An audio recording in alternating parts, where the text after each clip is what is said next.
Selamat pagi Mbak Alin. Ketemu lagi ya dengan saya. Masih ingat dengan saya? Iya betul sekali Mbak Alin. Gimana nih perasaannya hari ini?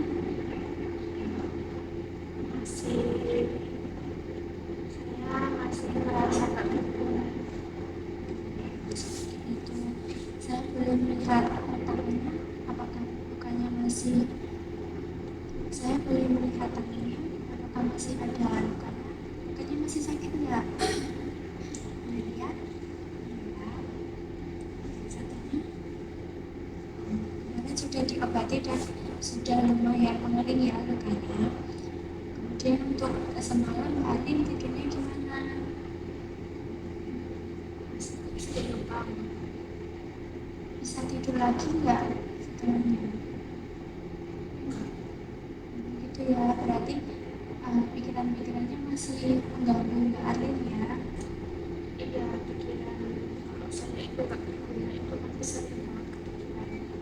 Nah, untuk mengurangi pikiran-pikiran tersebut, saya akan mengajak Mbak Alin untuk berbincang-bincang nih gimana caranya mengurangi pikiran tersebut, berpikir positif tentang diri sendiri dan bagaimana cara menghargai diri sendiri sebagai pribadi yang berharga. Untuk waktunya mungkin sekitar 15 menit, tempatnya di sini. Apakah Mbak Alin bersedia? Bersedia ya. Tujuannya nanti akan Mbak Alin bisa lebih mengekspresikan perasaan yang disukai dan tidak disukai Mbak Alin supaya lebih terbuka juga ya. Untuk hal yang harus disiapkan, Mbak Alin menyiapkan kesiapan diri untuk menceritakan kepada saya. Sebelumnya nih, dari yang Mbak Alin rasakan, kira-kira hal apa sih yang membuat Mbak Alin itu berpikir bahwa Mbak Alin itu gak berguna? Saya dapat beasiswa itu nggak ada yang menerima sama sekali. Jadi saya merasa saya gagal dan nggak berguna. Jadi mending aja. Seperti itu. Berarti Mbak Alin sudah mendaftar banyak beasiswa ya. Nah, pas Mbak Alin pertama kali daftar terus gagal, Mbak Alin mencoba daftar lagi atau menyerah gitu aja? Saya mikir lagi, tapi lama-lama capek. Nah, itu ya. Kalau dilihat dari cerita Mbak Alin sebenarnya tuh tipe orang yang nggak mudah menyerah dan terus mencoba lagi dan lagi. Saya paham kalau ditolak beasiswa itu rasanya emang sedih, tertekan, dan itu wajar banget. Dan untuk sekarang mungkin Mbak Alin itu lagi butuh istirahat, biar nggak nyiksa diri sendiri terus. Wajar sekali kok Mbak Alin sekarang merasa sedih. Mungkin sekarang Mbak Alin lagi butuh istirahat buat biar nggak terus memaksa diri sendiri. Tapi bukan berarti Mbak Alin itu nggak berguna. Ingat tadi Mbak Alin mau nyoba lagi dan lagi waktu gagal. Nah sekarang saya akan ngajarin latihan buat mengubah sudut pandang Mbak Alin.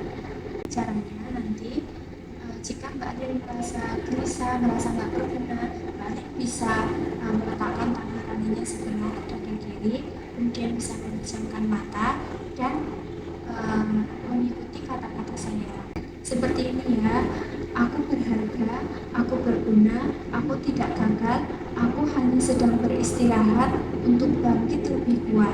Nah, seperti itu ya, Mbak Alin bisa memperagakannya pelan-pelan saja ya. Aku berharga, aku berguna, aku tidak gagal, aku hanya sedang beristirahat untuk bangkit lebih kuat. Bagus sekali ya Mbak Alin sudah langsung bisa saat sudah kelihatan. Nah untuk selanjutnya, jika Mbak Alin merasa sangat-sangat terganggu dengan pikiran-pikiran tersebut, Mbak Alin bisa melakukan secara mandiri sampai Mbak Alin bisa lebih tenang. Begitu ya, Mbak Alin sudah paham? Nah kalau sudah paham, gimana nih perasaan Mbak Alin setelah saya ajarkan latihan tadi? Saya merasa lebih tenang sekali waktu mengucapkan kalimat tadi. Bisa dilihat dari ekspresi Mbak Alin tadi sudah nampak lebih tenang, mengatakannya juga dengan penuh ketulusan seperti itu ya. Nah, Mbak Alin sudah paham dan apa ada yang ingin Mbak Alin sampaikan atau tanyakan? Tidak ada ya. Kalau begitu untuk hari ini kita cukupkan sekian. untuk besok kita akan bertemu kembali di sini ya jam 10 pagi. Kita akan berbincang-bincang nih mengenai bagaimana cara mengurangi pikiran-pikiran negatif dengan aktivitas yang biasa Mbak Ari lakukan ketika sedang menghadapi masalah. Seperti itu ya. Kalau begitu Mbak Arin bisa melanjutkan aktivitas Mbak Arin kembali. Saya pamit terlebih dahulu. Mari.